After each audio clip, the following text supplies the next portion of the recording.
Welcome back mga kaboxing!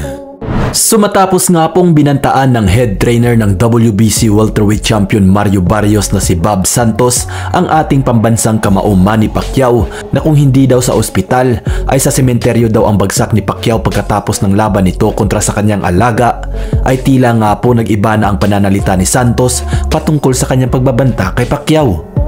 Ayon kay Santos ay may valid reason daw siya kung bakit daw niya nabitawan ang mga salitang iyon. Gusto niya lang daw na isaywar si Pacquiao dahil kung wala daw kill or be killed mindset ang kanilang kampo ay ang alaga daw nito na si Barrios ang babagsak sa ospital o sementeryo. Dahil alam na alam daw ni Santos na isang assassin o absolute killer si Pacquiao. Alam daw ni Santos ang kalidad ng isang Manny Pacquiao dahil minsan na niya itong nakatrabaho sa wildcard gym. Kaya kung wala daw silang ganong mindset, ay tiyak, good night Irene na daw ang talagang bagsak ni Mario Barrios. And I told them, let me explain something to you. I've been in and around Manny Pacquiao. I have the utmost respect for Manny Pacquiao. He's an icon. I was there when he first came and broke into the United States over there at the wild card. And he's the nicest guy. He's the most humble. You know, he's a legend. And for a guy to be at his status, probably the most humble guys I've ever been around.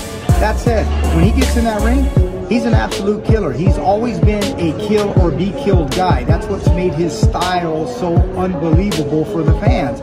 And if Mario Barrios doesn't have that mindset going into this fight July 19th, he could be in the hospital cemetery. Ngunit di daw ito hahayaan ni Santos na mangyari dahil nakahanda daw sila sa isang best man ni Pacquiao.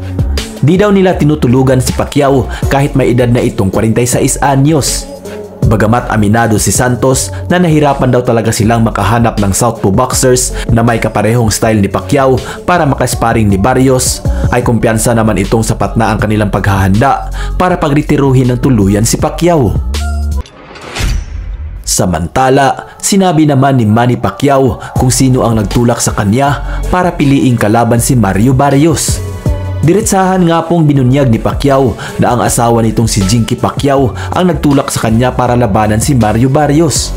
Dahil sa naging laban nga po ni Barrios kontra Abel Ramos buwan ng Oktubre nitong nakalipas na taon lamang, ay magkasama nga pong pinanood ni Manny at Jinky Pacquiao ang bakbakan ng dalawa. At ang pagbagsak daw ni Barrios sa round 6 kontra Abel Ramos ang dahilan kung bakit buo ang tiwala ni Jinky Pacquiao na kayang labanan ni Manny si Barrios at malaki daw ang tsansa nito na posibleng makuha ang panalo. Sa ibang banda naman mga kaboxing, sa kaparehong araw nga po ng bakbakang Pacquiao kontra Barrios ay isa pang bigating laban ang inaabangan ng maraming boxing fans. Ito nga po ang unification fight sa pagitan ni WBC Super Flyweight Champion Jesse Bam Rodriguez at WBO Super Flyweight Champion Fumilela Cafu. At bago nga po ang bigating sagupaan ng dalawa ngayong paparating na linggo, ay pinasilip nga po ni Bam Rodriguez ang kanyang naging training. Bagamat una nang pumutok ang balita na kasado na ang bigating laban ni Bam Rodriguez kontra Fernando Martinez sa buwan ng Nobyembre, ay 100% focus daw ito sa kanyang paparating na laban kontra kay Cafu. Hindi daw nito minamaliit ang kakayahan ni Cafu dahil isa itong undefeated world champion. At alam naman daw ng lahat kung gaano din pinaghandaan ni Cafu ang kanilang laban.